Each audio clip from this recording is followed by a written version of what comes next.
اس میں حضور صلی اللہ علیہ وسلم کی کچھ چیزیں رکھی ہوئی ہیں. کسی زمانے میں حضور کے نالین مبارک جوتے جو تھے وہ بھی تھے, وہ کسی بدبخت نے چوری کر لیے, اللہ تعالیٰ اسے ہدایت دے. اور حضور کا جبہ ہے, حضور کی دستار ہے, حضور کا جو بھی کہیں وہ ہے, امام حسین کی چیزیں ہیں, اس طرح کی چیزیں ہیں. ادھر باہر ایک بہت بڑا بورڈ لکھا ہوا ہے کہ اس کی تاریخ کیا ہے, اور اس میں کہا گیا کہ لاسٹ ٹائم یہ چونڈا کے قلعہ سے یہ نکلی. وہ چونڈا کا قلعہ یہ جگہ تھی. اگر آپ کسی شہر میں بھی دیکھ لیں, آپ نے سیالکوٹ دیکھا ہوا ہے, سیالکوٹ کا قلعہ جو تھا وہ سب سے اونچی جگہ تھی. لاہور میں قلعہ جو تھا وہ سب سے اونچی جگہ تھی. یہ چونڈا کا قلعہ تھا. مجھے نہیں پتا کہ اس زمین کے کس ذرے نے حضور کے جوتوں کو چھویا ہوگا.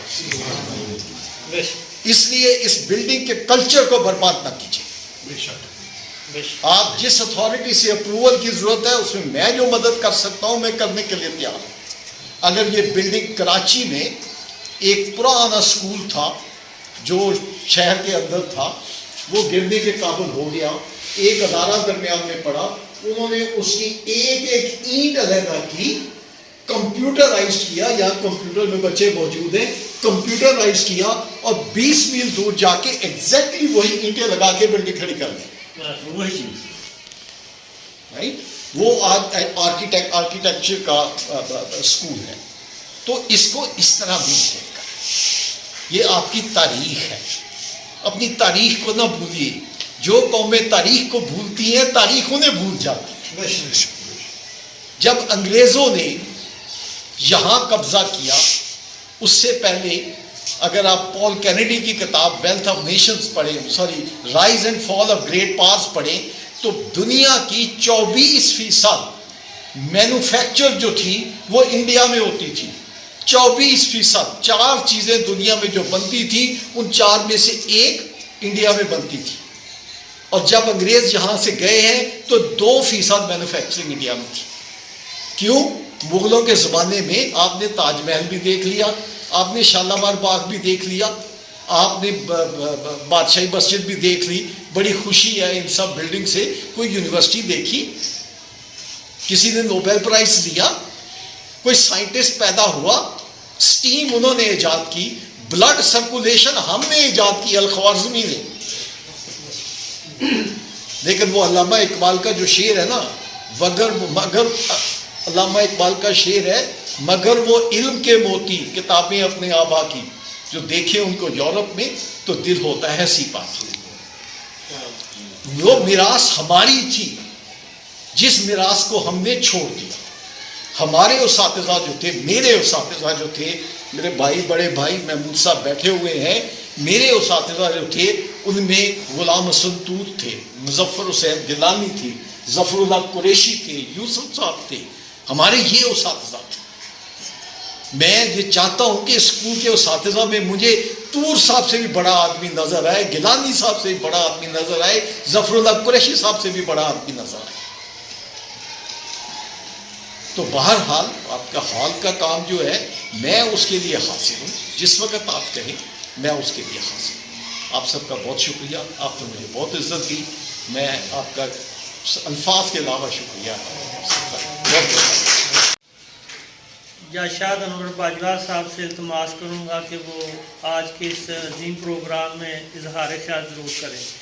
ادارے کو بڑی عظمت, بڑی شان اور بڑی فقیت حاصل ہے. 2 نسبتوں سے ایک بڑی نسبت آقا نامدار صلی اللہ علیہ وآلہ وسلم کی ذات اقدس ہے اسکول کو, کہ آپ صلی اللہ علیہ وآلہ وسلم کی استعمال کی ہوئی چیزیں اسی اسکول کے اندر تھیں.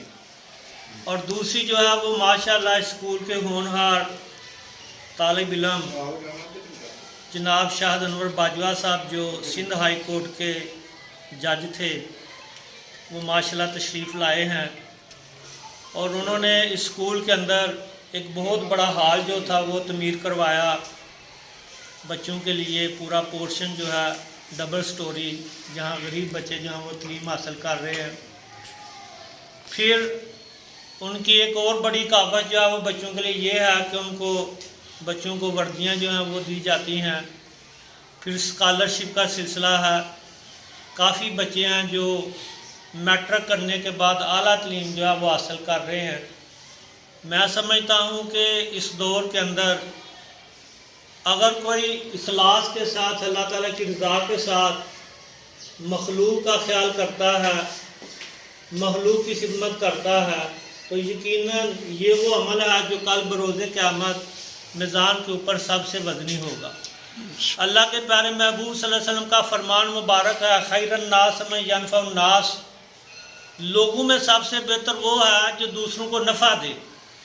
صحیح مسلم کی حدیث ہے کہ اللہ کے رسول صلی اللہ علیہ وسلم صحابہ کو بنی اسرائیل کے ایک بندے کی بات بتا رہے تھے۔